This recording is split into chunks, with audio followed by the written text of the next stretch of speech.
Hi, welcome to our third digital Layla Lavan Ethics and Morality Salon series. Thank you for tuning in. My name is Layla Lavan and I'm the owner of Sidewalk Citizen and one of the curators. More than ever, I appreciate our moral obligation to note that in the spirit of respect, reciprocity, and truth, we honor and acknowledge Mokintis and the traditional Treaty 7 territory and oral practices of the Blackfoot Confederacy, Sisika, Kenai, Piikani, as well as the Nakota and Tsuut'ina nations. We acknowledge that this territory is home to the Métis Nation of Alberta Region 3 within the historical Northwest Métis homeland. Finally, we acknowledge all nations, Indigenous and non, who live, work, play, and help us steward this land, honor and celebrate this territory. This sacred gathering place provides us with an opportunity to engage in and demonstrate leadership on reconciliation. Hi, Dr. Wolff, Professor Wolff. This series is a co-production with the Calgary Institute for the Humanities at the University of Calgary through their excellent applied ethics program, and will focus on some of the ethical issues that have emerged from the pandemic. We are truly fortunate to have enlisted an incredible lineup of speakers, and I would like to thank my fellow curators, Dr. Jim Ellis, Professor of English and Director of the Calgary Institute for the Humanities at the University of Calgary, Dr. Justin Weinhardt, psychologist and Associate Professor in Organizational Behavior and Human Resources at the Husky School of Business at the University of Calgary, and award-winning journalist and moderator of this series, Christina Frangu. I would also like to thank Boulevard Noir, a local band who composed the music that accompanied the opening slideshow. 4 years ago, we started SAFTA Salon series, where we wish to provide a space for discussion, inviting people to sit together, share food, drinks, ideas, and time. Last year, we expanded to create a nighttime ethics and morality salon. Before we exiled ourselves to the wild, vast digital universe, the salon started at 10 p.m. and lasted till just past 1 a.m., trying to find a clutter-free time window. In this sense, Professor Wolff is really manifesting the true spirit of the salon, as I believe it's about 2 a.m. now in London. So thank you for that. This is crazy. As a policy expert, Professor Wolff offers us the broadest picture in this series in trying to understand the morality or lack of in the response and decisions taken by governments to protect their citizens and themselves. Now that the improbable reality of essentially shutting down the majority of the world's economy has happened, will it and can it provide new moral grounds to impose laws that can prevent a new pandemic in the future, pitting individual freedoms against the common good? We each have personal accountability, and we are all citizens of governments and states that their policies impact our ability and impede us to make the right choices. I am honored and humbled to welcome our guest, Professor Wolff, and moderator, SAFTA alumni and friend, Christina Frangu. Christina is a writer and a journalist in Calgary, Alberta, who specializes in writing about health, medicine, and social issues. Her work has appeared in The Guardian, The Globe and Mail, Maclean's, Alberta Views, and Reader Digest, amongst others.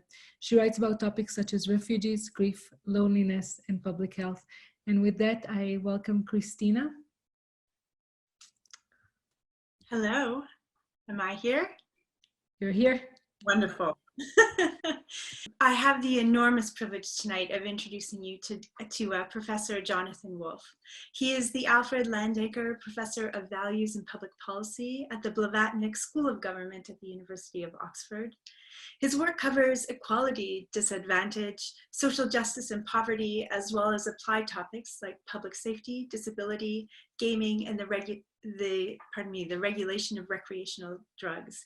He has a long-standing interest in health and health promotion, including questions of justice in healthcare resource allocation, the social determinants of health and incentives, and health behavior. His latest book is An Introduction to Moral Philosophy. He's really one of the delights for me in getting organized for this tonight is that he's really quite a magnificent writer, and I urge you to find some of his recent essays and read them. And in saying that, I would suggest that he provided the best summation of his own work recently on Twitter, and he didn't know I was going to quote from this, but he wrote, "The world is conspiring to make everything I've ever written relevant to the present moment." So please join me in welcoming Professor Wolff. Thank you so much for joining us. Well, thank you, Christina. It's a real pleasure and privilege to be here. Quite a surprising thing for me to be doing this in the middle of the night, looking around, not many lights on in my neighborhood just at the moment. There are a few, surprisingly, but I'm pretty much up on my own here. Well, I hope you've had a lot of coffee, and I hope this is not to the detriment of your own health. Everyone in your family is doing okay? We're all good. Thanks very much. Yeah, we're all fine. That's good. Well, I really, like I said, have had the pleasure of going through some of your writings and the lead up to this. And I wanted to start by speaking about a work that just came out in April, but I think it grew out of a lecture you and some work you'd been doing over the last year. And the piece was published in Aeon magazine, and it's about the lure of fascism. And in it, you drew parallels between the 1930s and the 2020s, with governments increasingly turning to authoritarianism, a renewed nationalism, and increasing hostility to immigrants and refugees. And I'd like to ask you to return to this idea now. How has COVID changed this? Has it increased, decreased the draw of fascism? Do we know? Well, it's a really fascinating question. And I have to confess that my own views of the situation have shifted slightly in the light of what has happened. So when the crisis began, different countries reacted in different ways. And some countries that had relatively authoritarian leaders seemed to crack down quite quickly. So my friends in Israel, for example, were quite alarmed about what was happening. They thought the government was going too far too soon, that public protest was being challenged, that it was going to be a way in which the government increased its power. Similarly in Hungary, in other countries, India, for example, people were very worried about how the government would react. And in a way, a crisis like this is a real breeding ground for authoritarianism, because you have the opportunity to pass emergency legislation and to have what looks like the beginnings of a police state even. And so, you know, a lot of us were enormously alarmed about this and thinking, yes, of course, you do need emergency powers, but who has scrutiny over them? When will they end? Do they have to be reviewed? Will they go through ordinary parliamentary procedures? What seems to have happened, though, is authoritarian leaders have gone in two different directions.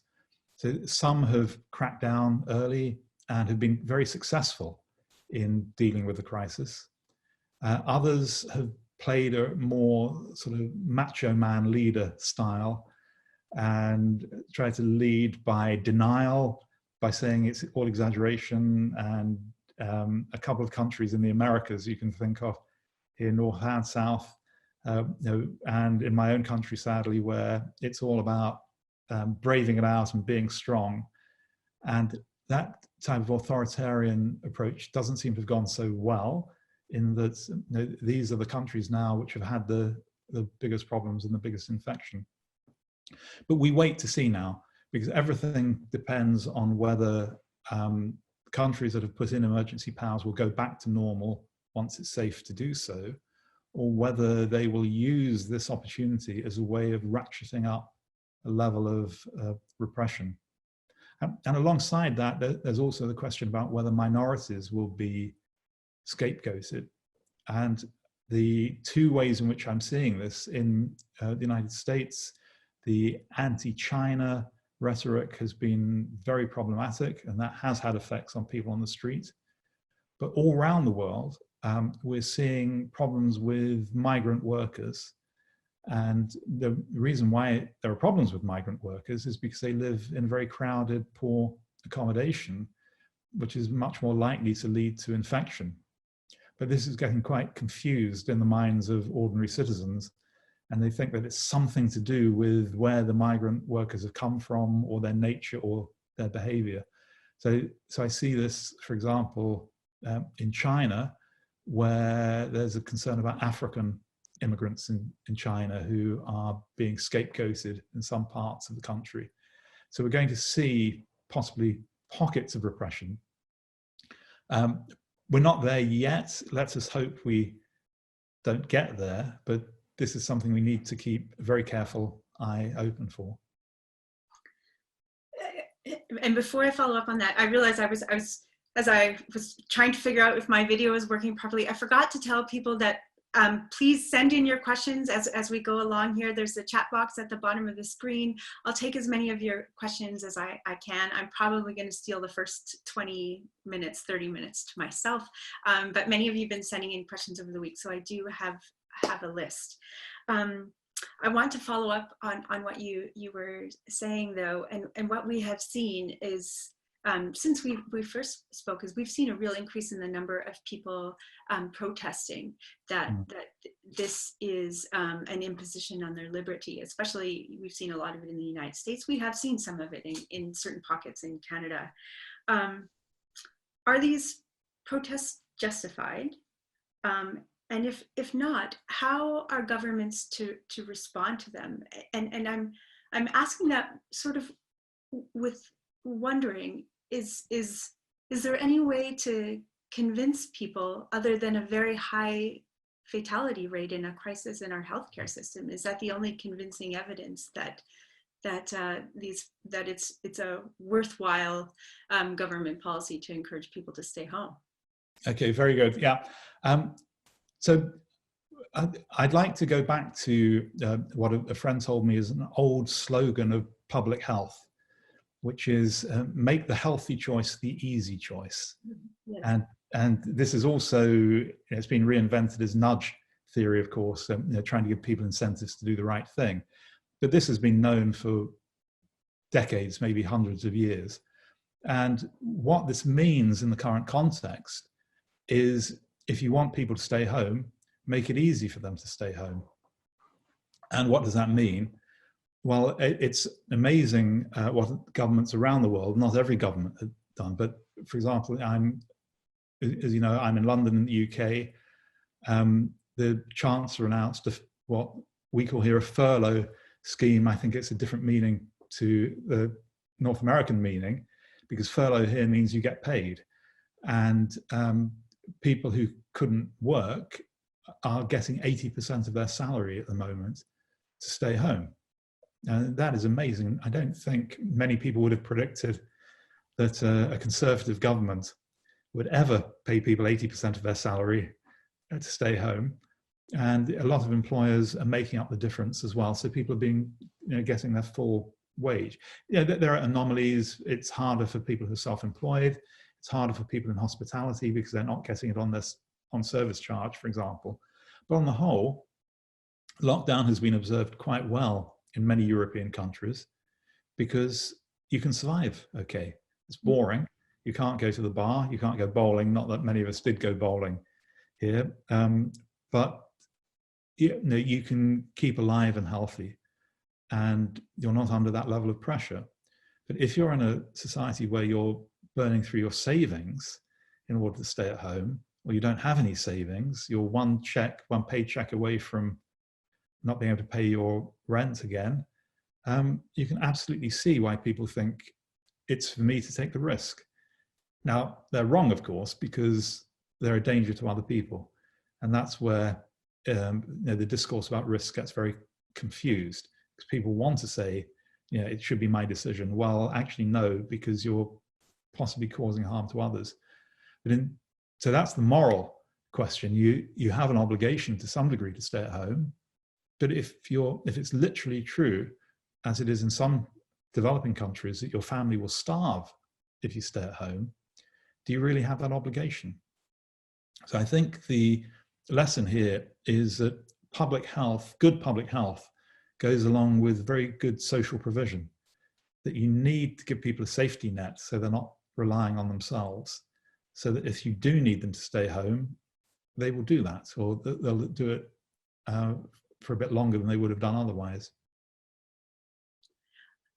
I wonder what that means in a country like Greece or Cyprus, and we talked about them when we first spoke, but two countries that had done a really marvelous job in the first wave, but countries where their economy is very dependent on tourism, which should be starting right away. What does a sort of a good government response look like in a place like that, where so much of their economy is dependent on having people come from abroad? Yeah. So that's it's a cruel dilemma, isn't it, for Greece and Cyprus in particular, because they've done so well to keep infection down, but their traditional tourists come from places with high levels of infection. So what are you going to do? So there are some obvious measures you can do. You can, I mean, Iceland, for example, announced a policy which it may be able to do because it's relatively small compared to Greece in terms of population. But I think Iceland say they're going to test everyone on arrival. So you can buy your holiday to Iceland. You're going to be tested on arrival. If you're negative, go off and enjoy your holiday. If you're positive, you stay in quarantine for 2 weeks. I thought, well, you know, who are people going to risk that? Iceland's an expensive place to visit in the first place. You really want to go to Iceland and spend 2 weeks in a hotel room that you can't leave. But I guess people would take that risk, and you know, Greece could possibly do that. I think it's now talking about this year taking tourists only from some countries and not from others, having quite extreme social distancing. Now, it's going to be a funny type of holiday if you have to go to Greece and you have to sit behind a plexiglass screen on the beach. I don't know how appealing that's going to be, and whether people are going to say, actually, this year we'll stay at home, we won't even try.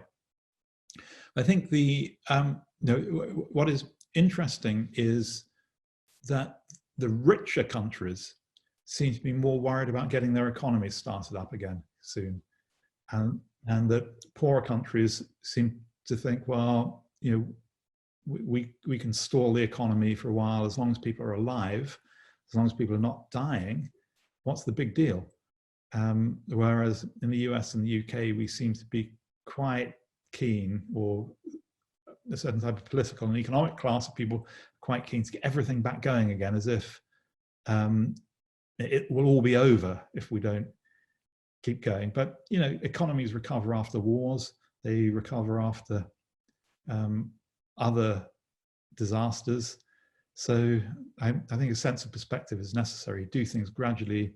Don't put tens of thousands of people at risk just to get going a month or two earlier. One of the things I think about in this gap between sort of a first wave and a second wave, and whatever the future may hold, is we are seeing some criticism here of the dissonance in government messaging. Sometimes it's an evolution. Should we wear masks? First we weren't supposed to, then it was suggested, and now it's recommended in some places in Canada. Liquor stores have always remained open, but bookstores have not. You can take a taxi, but you can't hug your mom. And I think this sort of some contradictory messaging, some changes in the messaging gives people reason to not be terrifically supportive sometimes of government messaging and what's happening. And so what does good political leadership and messaging look like right now, and what will it look like over the next year? Yeah, it's a fantastic question. I mean, I think bearing in mind there may be future waves, and there's a high probability of future waves. We can compliment governments for what they've managed to do so far, but we don't know in the end how things are going to look. And I think you were really making this point just now. A country like Greece that has done so well in the first wave, if they open up their economy to tourism, bearing in mind they've got a relatively uninfected population, they'll be very, very vulnerable to a second wave if it goes badly. And that must be very much on their minds. Where there are other countries that have had a higher level of incidence, particularly the big cities, they may be a bit more resistant to a second wave because more people will have developed immunity in some parts of the country. Ideally, it's an old cliche, but what we want from our governments is for the governments to do the right thing, the right way, for the right reasons. Okay, so there are three different things there. We want good results. We want them to get to those good results the right way and to act for the best reasons. We don't want them just to stumble to the right results. We want them, and we don't want them corruptly to do the right thing. We want them to do the right thing because of their connection with their responsibilities. And it's so hard for governments to know what the right thing is, that most governments are saying they're listening to the science, but scientists are not speaking with one voice. In this country, we have a lot of discussion about face masks at the moment. We seem to be now encouraging people to wear masks, but not to wear medical masks because they're needed for doctors and nurses. But we also have people in the health profession saying, no, this is a bad idea because it makes people feel they're safe when they're not. It makes people take risks and they don't use the masks properly. And so there are some arguments against. I think probably at the moment the evidence is for, but it's not with one voice. And if you're a politician and you're not an expert scientist, and scientists are telling you different things, who do you listen to? The person who spoke last, the person with the most senior job, the person with the loudest voice? It's very, very hard. But I think one thing that impresses me is that we've got this situation of great uncertainty, and some governments, and here I'm thinking about my own country in the UK, thought that we could sort of outsmart the virus, that if we did the right mathematical modeling, if we got the boffins with their computers to draw some curves, we could somehow trick it and finesse it and work around it. Whereas you have other countries that say, well, we don't know enough about this virus, so let's just do the things you've always do for severe infectious disease. There are universities that have been teaching this stuff for 100 years. What do you do when there's an infection? And you trace people, you do contact tracing, you isolate, you quarantine, you keep people apart from each other until you can figure out what's going on.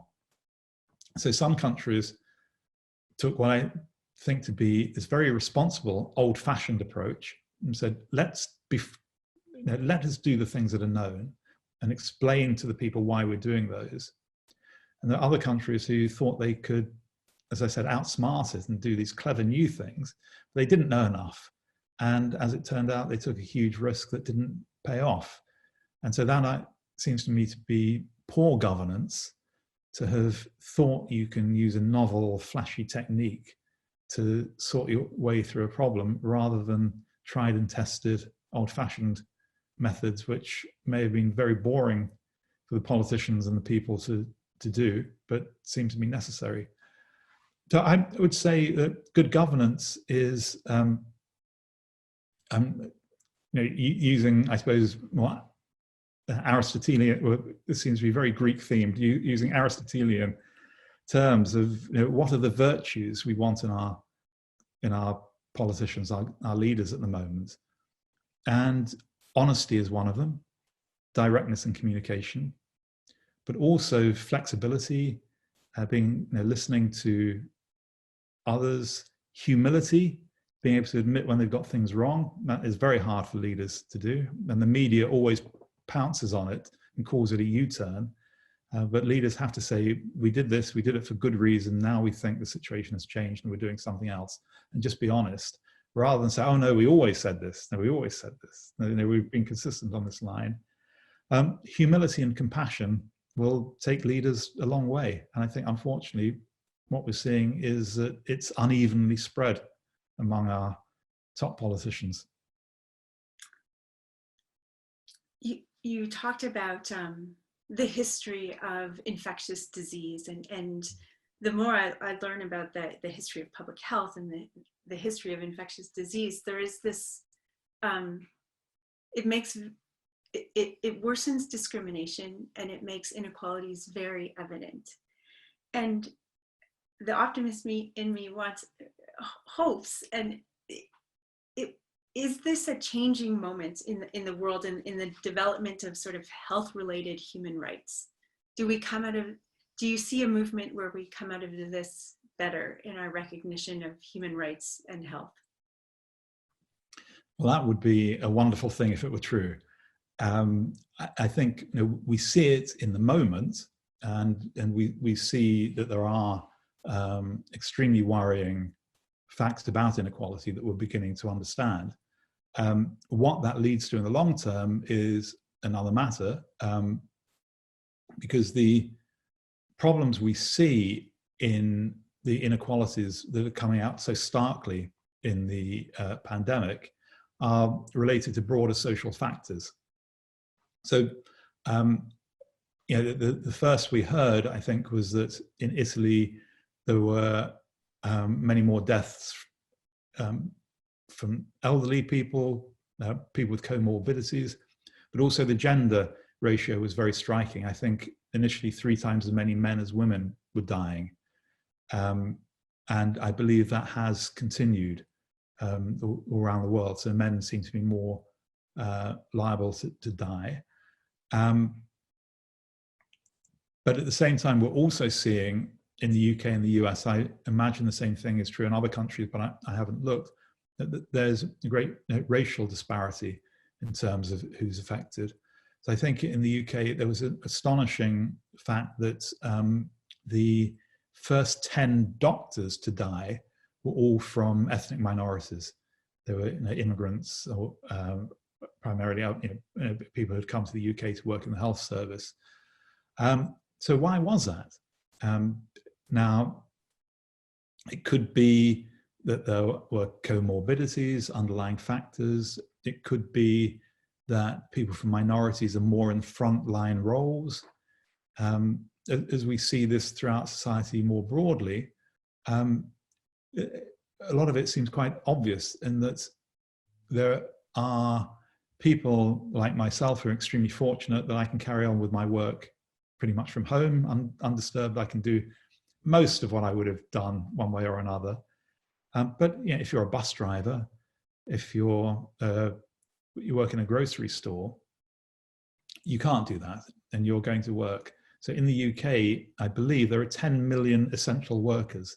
So even though we have lockdown, we have 10 million people still going to work every day, even in the worst time.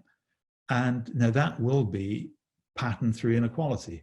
So the people who are doing the manual work, the cleaning jobs, they're driving the buses, being store clerks, are more likely to come from minorities, and therefore more likely to be exposed.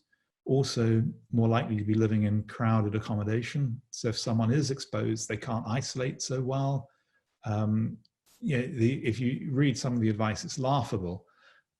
If the British government said that if you're exposed, you should isolate in your own room and no one should share the bathroom with you.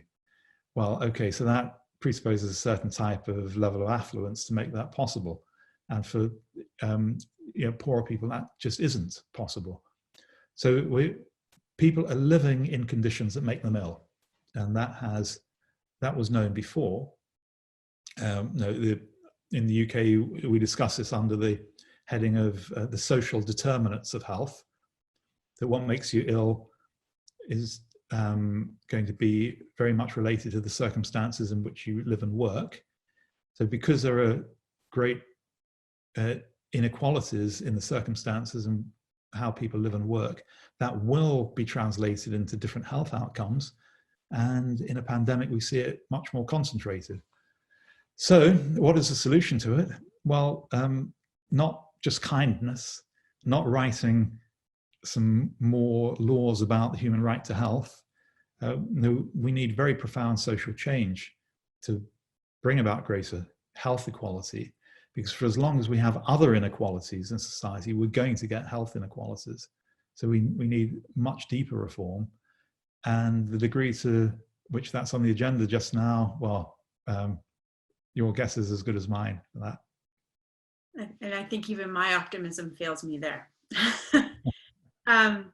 I want to ask you about vaccines. I actually have a lot of questions here about vaccines, both mine and that were coming in over the course of the week. To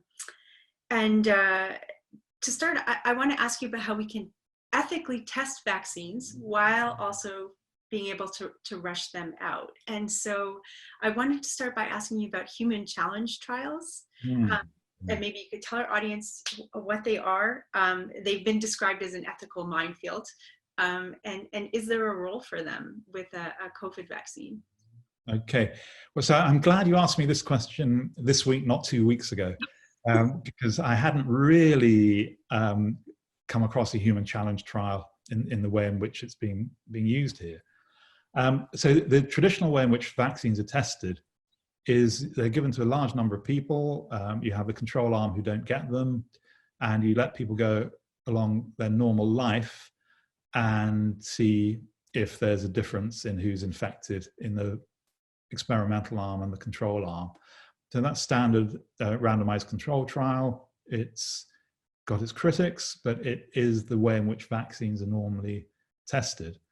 But that takes a long time. I think using that methodology, and this will take the optimism out of everyone, I think the record for creating a vaccine is 4 years by the standard method, by going through normal protocols. And the normal time is about 10 years to create a vaccine, if it can be done at all. So for HIV, for example, it hasn't been even after all this time and all the money in research. So if we go through normal protocols, developing a vaccine is very slow. And there's also something which is, in a way, a good problem to have, which is in the UK at the moment, people are saying there's not enough live virus out there to be able to test whether the vaccine works or not. Because if you've got everyone in lockdown, we don't have much live virus in the community anymore. We still sadly have it in care homes. But we can't use people in care homes as vulnerable populations to test the vaccine.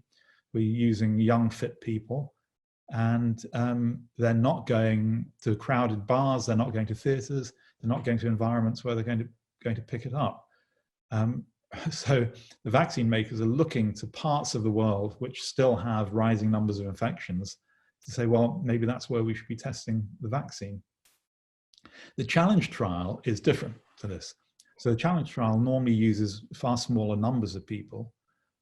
And what it does is give people the vaccine, and then, I believe this is the order, I might be wrong, I'm not an expert, and then give them the virus.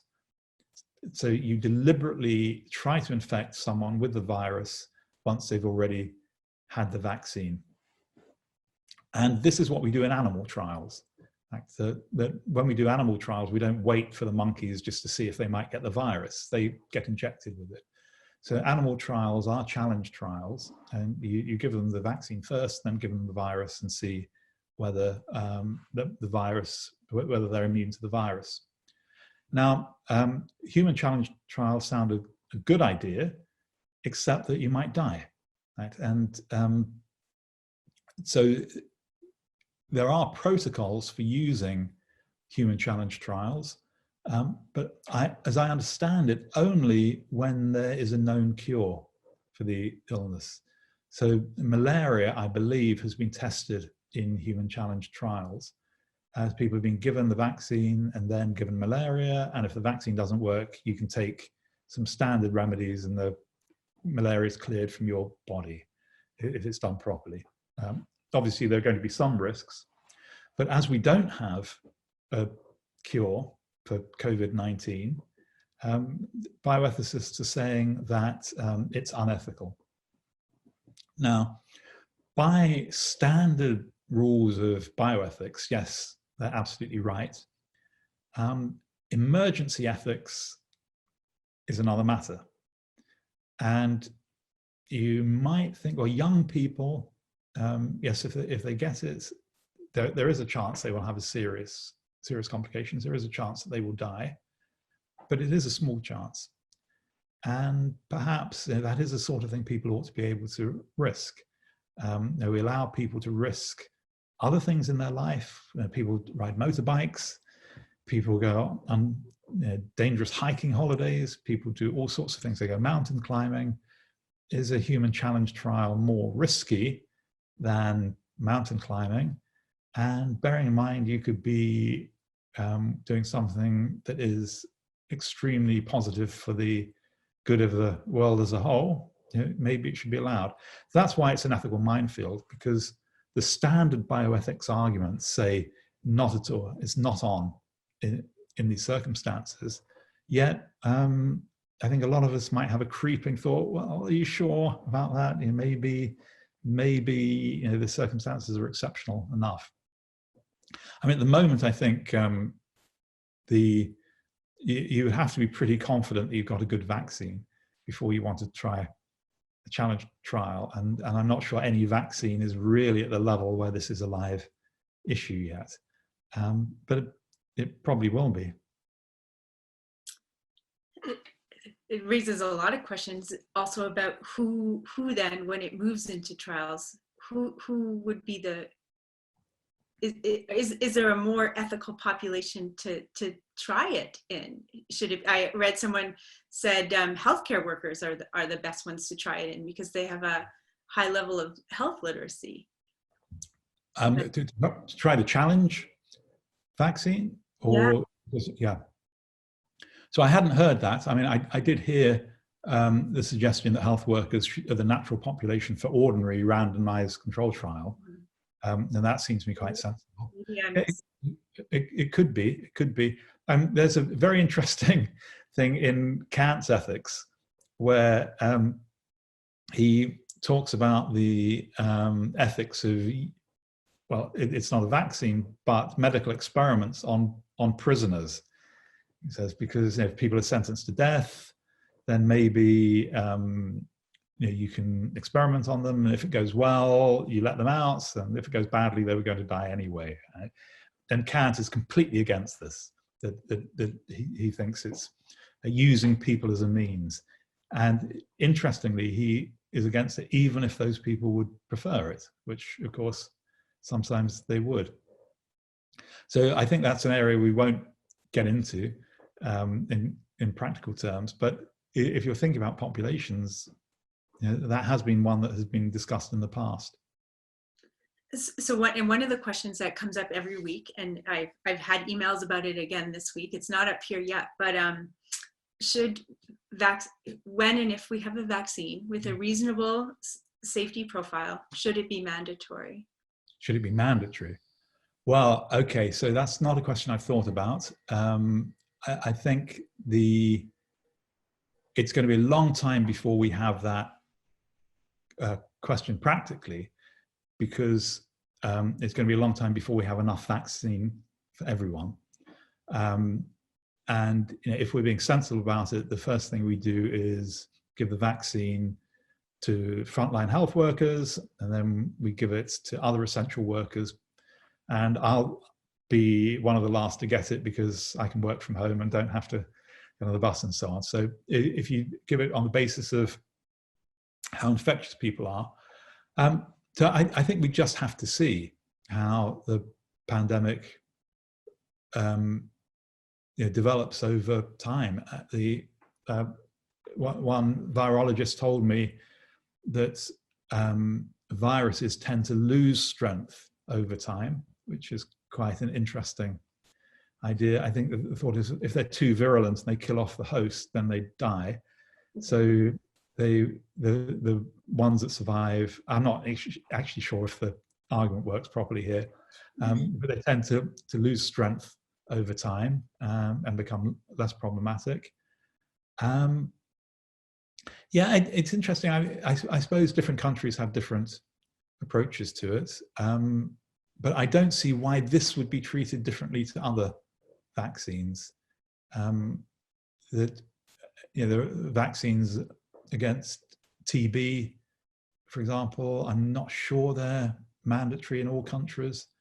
Certainly there are plenty of anti-vaxxers at the moment. But again, I think that's a question we can put off for a few years because we're certainly not in that position yet. Okay, well, I have one question here that I received this week and I promised I would ask. COVID-19 has taken over the public health spotlight, and here in Alberta, as many places around the world, it overlaps with an ongoing public health crisis, and that's the opioid crisis. And many believe COVID has made the opioid crisis worse. And so what's your perspective on the opioid crisis during the COVID epidemic? Yeah, so actually, I was only yesterday. I was trying to find out some facts about what's happening to opioid use in the crisis, but of course, no one is keeping statistics up to date, and we don't have sort of week by week statistics. Yeah, so the opioid crisis isn't such a big thing in the UK as it has been, as it is still in parts of North America. So it's not something that we really think about in the same way. So let me turn the question back to you. Are people? So the idea is it's made it worse. What, people are more dependent on opioid now than they've been in the past? I think that it has taken, well, there's certainly a mental health crisis, that there's sort of less attention being given to this. We have supervised consumption sites here in Calgary that we've had for some years, and we have a government that is not as keen on them as the previous government, and it hasn't really bought into the harm reduction argument. And I find that an interesting parallel, that so much of our response to COVID has been in harm reduction and what is the evidence base for what we're doing. And I'm not sure that people carry the same arguments over to their view of the opioid crisis. What do you think of that? So this is such a fascinating issue. I think one of the greatest problems around all drug use, recreational drug use, is the idea that it's possible to fight a war on drugs, and that somehow it's possible to get all drugs eliminated from the face of the earth. If you read people who discuss harm reduction, they say that human beings evolved alongside mind-altering substances, and that it's almost something that's part of our biology now. And that if you think about alcohol, for example, that we come across natural alcohols through food that is spoilt, or earlier times brewing beer as a way of getting clean water. So the human biology has evolved alongside some mind-altering substances. And the idea that we can somehow eradicate all drugs from human experience is not likely. So the harm reduction seems to be a much more sensible approach to say, well, what can we do to give people access to the things that they're going to have access to in a way in which does least harm for all? I think this is a problem for governments that want to say they're strong, because it looks like they've given up a fight. And a strong government wants to fight, it wants to eradicate, it wants to eliminate, it wants to win the war, rather than being soft and complicit and saying, we know we can't get rid of this, so what we're going to do is make sure that it does as least harm as possible. So that governments have to have a type of maturity and self-confidence to go along a harm reduction route. And it doesn't come naturally to a lot of leaders, unfortunately. Okay, I'm going to ask some of these questions that have been bumped up to me here. So, is there room for state liberalism in times of health crisis? Sweden is often cited by the proponents of the pro-liberal approach to the pandemic as an example to follow. But on the other hand, there is also the danger of exacerbating the rate of infections. Is there a golden mean between authoritarianism and a complete laissez-faire approach? Okay, the golden mean again, Aristotle. We have, can't get away. So the Norway-Sweden comparison is really interesting, I think, because Norway took a stricter approach. And in terms of the number of deaths, Norway seems to be doing better than Sweden. But as I understand it, this is quite nuanced, because the problems in Sweden are mostly associated with care homes rather than community infection. And that probably has less to do with lockdown versus non-lockdown than other aspects of policy around care homes. So just looking at the total number of deaths is probably not the best way of working out whether those two policies were effective or not. I think that a lot depends on different circumstances. So I think comparisons can be quite misleading. So if you think about how people live together in some cities, so I live in central London, hardly anyone here has a car.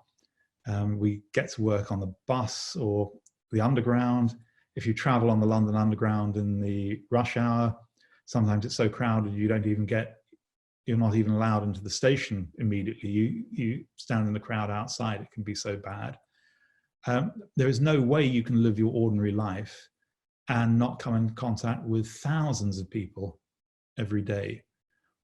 But if you live in the leafy suburbs and you have your car in your locked garage, you have your breakfast, you go from your house to the garage without stepping outside, you get in your car, you go to work, the car goes in an underground car park, you go to your office and see maybe 2 or 3 people.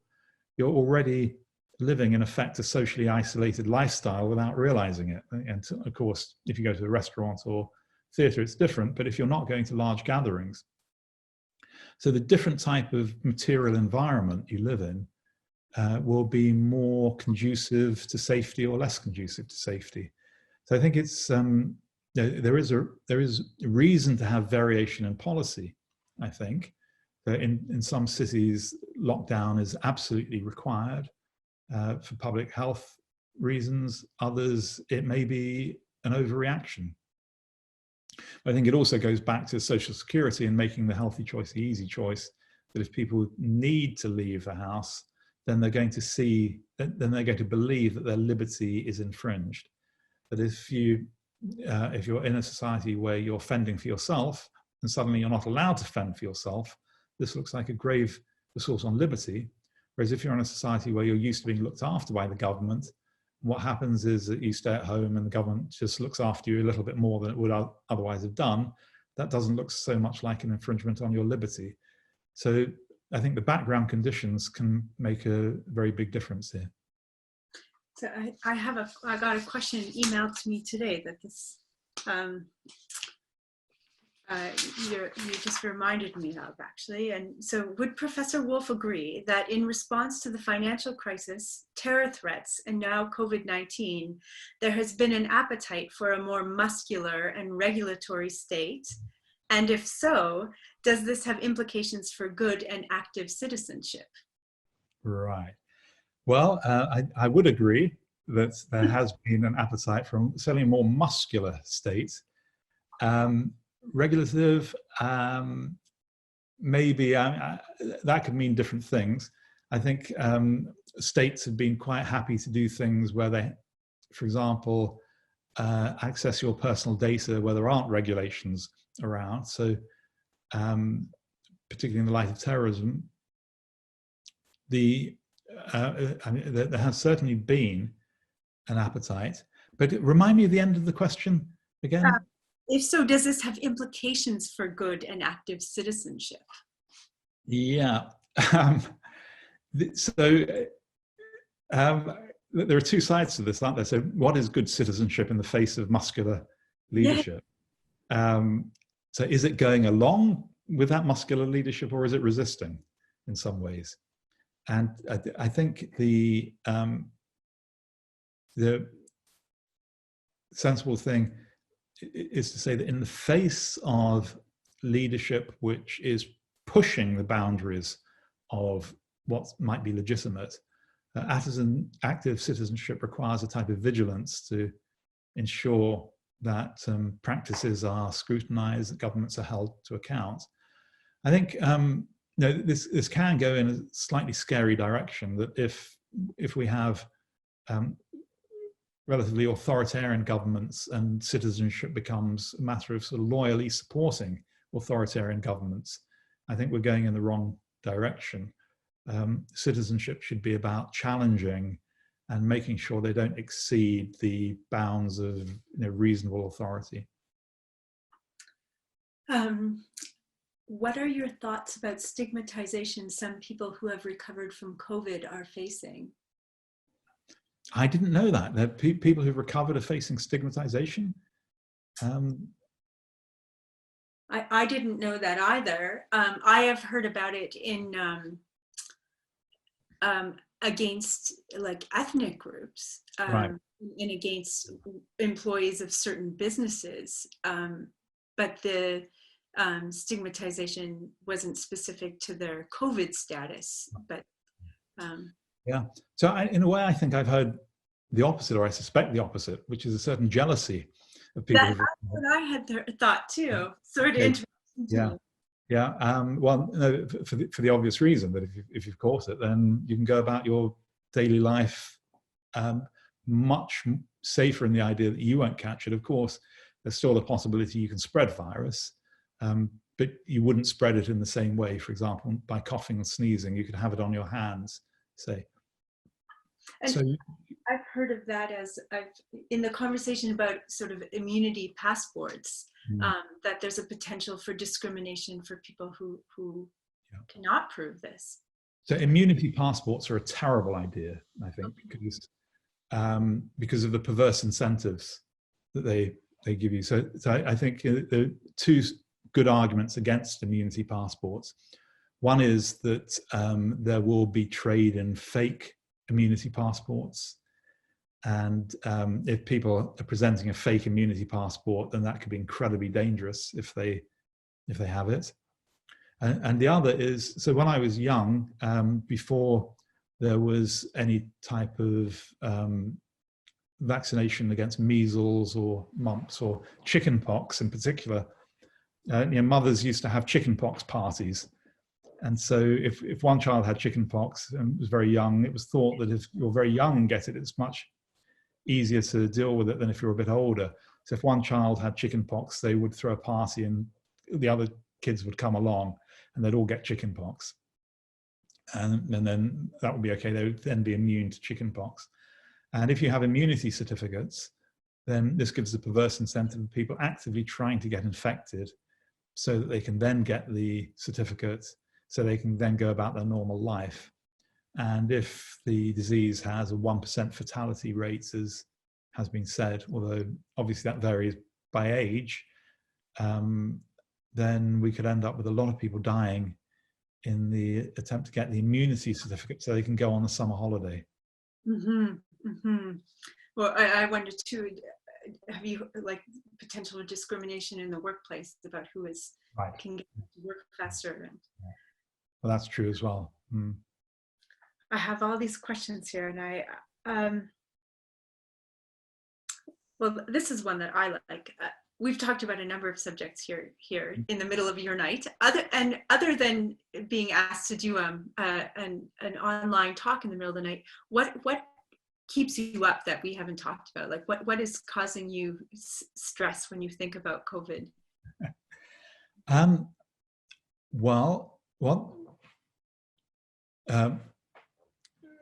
In the UK, we are obsessed with a race called the Grand National, a horse race, which is run over fences, and it's run 2 laps round the racetrack. And when I think, well, where are we in relation to COVID and the Grand National? It feels to me that we're just about jumping the first fence, and we know which countries are leading as we come over the first fence. So Iceland, we mentioned New Zealand, Greece. We know which countries are definitely not leading. So mine and the one just below yours are doing pretty badly. Maybe in the running as well, near the back of the race. I beg your pardon, sorry. I said Russia, I think, is in the running at the back of the race as well. Yeah. And Brazil too, sadly, after having done okay for a while. It's and many other countries now. And who knows how many waves we're going to have. Working in the university, we're already, of course, thinking about what next academic year will be like. And we know September, October, when students come back. Most universities now are very international, but even if they're not international, they have people from different regions in the same country. And so we're well used to the idea of people who've been very healthy over the summer come to the university and meet pathogens they hadn't seen before. So we have the mixing of the pathogens, we have the flu season beginning, and possibly a second wave of COVID all at the same time at the beginning of the next academic year. So that is, nothing really keeps me awake at night other than shows like this. But if it did, that is what I'm worrying about, because we are losing patients now. People don't want to stay at home very much anymore. But if you look at past epidemics, such as the flu epidemic, Spanish flu, at the end of the First World War, there was a first wave, and it killed a lot of people, but things settled down, and then the second wave came some months later, and I think it was something like 5 times as bad as the first wave. And so if a second wave comes along like that, we're really seriously in trouble at that point. So, and if we think the economy is suffering now, imagine what it would be like if so many more people die in a year's time before the economy has recovered from this. And that is on top of course, of the tragic deaths of what would be millions of people if it was 5 times as much. Now, we know a lot more than we did in 1918. Communication is much easier. We can take precautions much more easily than we could do then. So, there's a chance that we can keep things under control, but there's also a chance that they can go out of control very quickly. And I don't think I'm alone in having that worry. Mm-hmm. So I'm getting the notice here that I am allowed to ask one more question, and there's one that as a group we sort of, the collaborators here thought was a good one to end on. What is our moral obligation to ourselves and our families, or to the common good? And basically like what is our responsibility in decision making to ourselves as compared to what might be the greater good? How do we figure our way through that? Yeah, just a little question to end on. Yeah. So this reminds me of Carol Gilligan's famous book of feminist psychology that became influential in the ethics of care. And she asked 2 children, one boy and one girl, exactly this question. So when our self-interest goes against the common interest, what should you do in terms of yourself and others? And Amy, who is supposedly representing female reasoning, went on to a long discussion about how circumstances differ. In some cases you do this, some cases you do this other thing. Jake, supposedly representing male reasoning, said, well, it's about 3/4 yourself, 1/4 the others. And so I have sympathy for both of these positions. Things differ tremendously. The idea of giving a generalization about how we balance, it will depend on your circumstances. For me, I don't have to leave the home to work. I'm getting my salary. I can do my job. I can meet my obligations to my family and my obligations to people outside just by doing what I'm doing, which is staying at home most of the time. If you're someone who is on the verge of starving, say in a developing country, and you know that your family are not going to survive very well unless you go out and earn some money one way or another, then you're in a completely different circumstance. And it seems much more understandable. But there again, I would say that where we have dilemmas like this, the onus is on governments again to make the healthy choice the easy choice. And when we're in a world where the healthy choice is a difficult choice, that's when we get the dilemmas. Or in this case, make the moral choice the easy choice. Make it easy for people to do the right thing. And I think governments forget this, that they don't forget it. I should be fair. It's very hard, of course, in many circumstances to do that. But what we should be doing now, for example, is thinking, we've got people in their 80s who are living on their own, who haven't seen anyone other than the people who are bringing them groceries. They're mental health is suffering, what do we do? Well, at the moment we're saying stay at home longer. Well, should we be thinking, well, can we work out ways in which people can leave their home safely? Can we do things about changing the pattern of street, the way we use streets, the way we use shops, the way we use public transport, have other ways in which people can live the life they want to live in a way that's safe for them and for others. So I'm a great believer in sort of changing the environment so we can eliminate some of the moral dilemmas that and personal dilemmas that we find ourselves in. Thank you very much. I'm so grateful that you stayed up late to chat with us. I think Mikhail is popping back onto the screen here to say goodbye. Well, first of all, thank you both. Thank you, Christina, for doing such an incredible job. Thank you, Professor Wolff, for such an amazing conversation. I'm going to send you off to sleep in 2 minutes. I would again really want to thank you for getting up in such early hour of the morning. I would like to thank Sean Lindsay, who's the coordinator for the Institute of the Humanities, that is doing such an amazing job and taking care of all the technical details behind the scenes, making this happen. Again, I wish to thank the Calgary Institute for the Humanities at the University of Calgary. We are very lucky to have it, and they've been a keen sponsor for the series. And to thank Dr. Jim Ellis and Dr. Justin Weinhardt. Our next conversation will take place next Wednesday at 7 o'clock, and we will be hosting Dr. Margaret Bettin from the University of Utah. If you wish to register, we will send a notice to our email list similarly to what we've done until now. You can join our email list on our website or through the Institute email list, which again, I encourage you to join. I really hope to see you next time. Thank you again for all the positive feedback and great questions that you've submitted, and have a good night. Well, thank you so much, Christina and Mikhail. It's been really enjoyable for me, and I'll go back to bed now. Thank you very much. Good night. Good night. Bye-bye.